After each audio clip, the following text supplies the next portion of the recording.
Video का topic है सम मोर kinds of adjectives. Kinds कहा जाता है किस्मों को और एडजेक्टिव्स जैसे कि हम पहले पढ़ चुके हैं ऐसे अल्फाज होते हैं जो कि किसी नाउन को डिस्क्राइब करते हैं, यानी हमें किसी शख्स, चीज़ या जगह के बारे में बताते हैं कि वो कैसी है। मिसाल के तौर पर big, small, tall, short, black, blue वगैरह। इससे पिछली वीडियो में हम एडजेक्टिव्स की कुछ काइंड्स के बारे में पढ़ चुके हैं और इस वीडियो में हम एडजेक्टिव्स की कुछ और टाइप्स या काइंड्स के बारे में पढ़ेंगे। तो चलिए मिलकर पढ़ना शुरू करते हैं। एडजेक्टिव की पहली टाइप जो हम इस वीडियो में पढ़ेंगे वो है डिमॉन्स्ट्रेटिव एडजेक्टिव। ये एडजेक्टिव्स की ऐसी टाइप होती है जिसकी मदद से हमें पता चलता है कि किस खास शख्स, चीज़ या जगह के बारे में बात की जा रही है। मिसाल के तौर पर I did not understand that book, यानी मुझे उस किताब की समझ नहीं आई। यहाँ पर किसी भी आम किताब के बारे में बात नहीं हो रही, बल्कि दैट का लफ्ज इस्तेमाल करके एक खास किताब की तरफ इशारा किया गया है। तो यहाँ पर हम कह सकते हैं कि दैट डिमॉन्स्ट्रेटिव एडजेक्टिव है। This dress looks good on you. This dress यानी कि ये जोड़ा या ये लिबास, लुक्स गुड ऑन यू, आपको अच्छा लगता है या आप पर जचता है। इस सेंटेंस में भी एक खास ड्रेस के बारे में बात की जा रही है और उस ड्रेस की तरफ इशारा करने के लिए दिस का लफ्ज इस्तेमाल किया गया है। तो दिस क्या है? दिस है डिमॉन्स्ट्रेटिव एडजेक्टिव। एक और एग्जाम्पल देख लेते हैं। Can we buy these fruits? क्या हम ये फल खरीद सकते हैं? इस सेंटेंस में नाउन जो है वो है फ्रूट्स और ये है प्लूरल फॉर्म में, इस वजह से हमने दीज का लफ्ज इस्तेमाल किया है, वरना अगर ये सिंगुलर फॉर्म में होता तो हम दिस का लफ्ज इस्तेमाल करते। साथ ही फ्रूट्स की तरफ इशारा करने के लिए दीज का लफ्ज इस्तेमाल किया गया है। तो दैट, दिस, दीज, दोज, सच वगैरह इस तरह के तमाम अल्फाज जिनकी मदद से हमें पता चलता है कि किस खास चीज़ के बारे में बात की जा रही है, ये डिमॉन्स्ट्रेटिव एडजेक्टिव्स कहलाते हैं। डिस्ट्रीब्यूटिव एडजेक्टिव्स ऐसे एडजेक्टिव्स होते हैं जिनकी मदद से हर एक चीज़ की तरफ अलग अलग इशारा करके बात की जा सकती है। जब एक से ज़्यादा चीज़ें होती हैं तो हम एक ही लफ्ज़ की मदद से सारी चीज़ों की तरफ इशारा कर सकते हैं या उनके बारे में बात कर सकते हैं, और इस लफ्ज़ को डिस्ट्रीब्यूटिव एडजेक्टिव कहा जाता है। एग्जाम्पल की मदद से समझते हैं। Each of us will get a prize, यानी हम में से हर एक को इनाम मिलेगा। ईच का मतलब होता है हर कोई। तो इस सेंटेंस में हमने इनाम पाने वालों का अलग अलग नाम नहीं लिया, बल्कि सिर्फ एक इस लफ्ज़ की मदद से बता दिया कि हर एक को इनाम मिलेगा, यानी सबके बारे में बात भी कर ली और उनका नाम भी नहीं लेना पड़ा, सिर्फ इस लफ्ज़ ईच की वजह से। तो हम कह सकते हैं कि ईच एक डिस्ट्रीब्यूटिव एडजेक्टिव है। She comes to Pakistan every year, यानी वो हर साल पाकिस्तान आती है।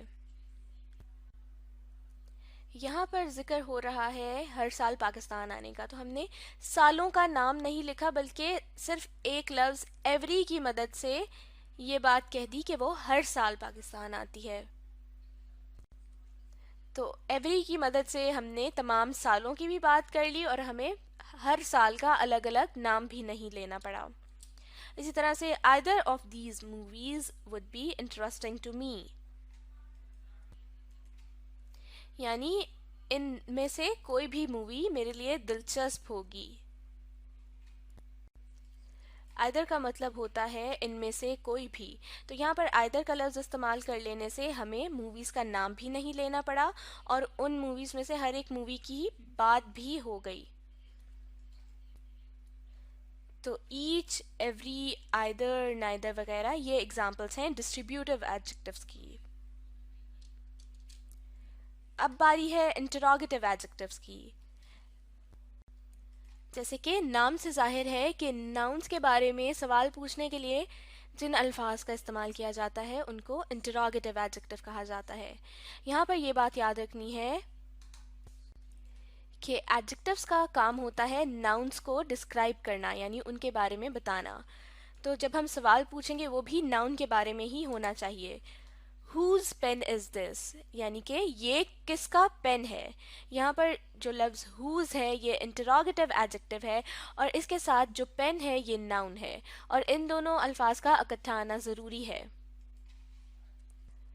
अगर हम लफ्ज़ whose को इंटरोगेटिव एडजेक्टिव के तौर पर इस्तेमाल कर रहे हैं। इसी तरह से which shirt is yours? इनमें से कौन सी शर्ट आपकी है। यहाँ पर जो विच है ये इंटरोगेटिव एडजेक्टिव है और ये किस नाउन के लिए इस्तेमाल किया गया है, ये इस्तेमाल हुआ है शर्ट के लिए। इसी तरह से एक और एग्जाम्पल देख लेते हैं। What product did you buy from there? यानी आपने वहाँ से कौन सी चीज़ या कौन सी प्रोडक्ट खरीदी थी। यहाँ पर लफ्ज़ what है इंटरोगेटिव एडजेक्टिव, क्योंकि ये एक नाउन यानी प्रोडक्ट के बारे में सवाल पूछने के लिए इस्तेमाल किया गया है। अगर यहाँ पर what के साथ कोई नाउन ना होता या फिर ये सवाल इस तरह से होता what are you doing, यानी आप क्या कर रहे हैं, तो यहाँ पर what के बाद कोई नाउन नहीं है, तो इसका मतलब ये है कि what का लफ्ज़ यहाँ पर इंटरोगेटिव एडजेक्टिव के तौर पर इस्तेमाल नहीं हुआ, क्योंकि इंटरोगेटिव एडजेक्टिव सिर्फ ऐसे अल्फाज होते हैं जो कि नाउन्स के बारे में सवाल पूछने के लिए इस्तेमाल किए जाते हैं। तो whose, which और what ये तीन अल्फाज जब किसी नाउन या शख्स की जगह के बारे में सवाल पूछने के लिए इस्तेमाल किए जाएंगे तभी वो इंटरोगेटिव एडजेक्टिव्स कहलाएंगे। अब हम बात कर लेते हैं पोजेसिव एडजेक्टिव्स की। पोजेसिव एडजेक्टिव्स ऐसे अल्फाज होते हैं जो कि किसी शख्स, चीज़ या जगह की पोजेशन यानी मलकियत जाहिर करते हैं और ये एडजेक्टिव्स भी नाउन से पहले आते हैं। दिस इज माई बैग, यानी ये मेरा बस्ता है। तो बैग किससे ताल्लुक़ रखता है? बैग की पोजेशन या मलकियत जाहिर करने के लिए यहाँ पर माई का लफ्ज़ इस्तेमाल किया गया है, तो माई पोजेसिव एडजेक्टिव है। इसी तरह से he was driving his car, यानी कि वो अपनी गाड़ी चला रहा था। इस सेंटेंस में बात हो रही है कार यानी कि गाड़ी की, और गाड़ी किसकी थी? गाड़ी की मलकियत या पोजेशन शो करने के लिए यहाँ पर हिज का लफ्ज़ इस्तेमाल किया गया है और हिज भी है एक possessive adjective. I have taken your book, मैंने आपकी किताब ले ली है। तो यहाँ पर किताब किसकी थी? योर बुक, यानी कि आपकी किताब। तो बुक और बुक की पोजेशन शो करने के लिए यहाँ पर योर का लफ्ज़ इस्तेमाल किया गया है।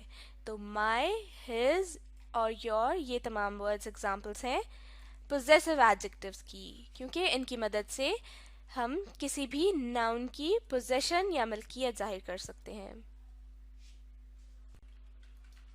तो यहाँ पर ये वीडियो मुकम्मल हो गई। इस वीडियो में हमने एडजेक्टिव्स की कुछ और काइंड्स के बारे में पढ़ा। इन काइंड्स को मज़ीद अच्छी तरह से समझने के लिए आप इस वीडियो को रिप्ले कीजिए और साथ साथ पढ़ने, लिखने और सीखने का अमल जारी रखिए।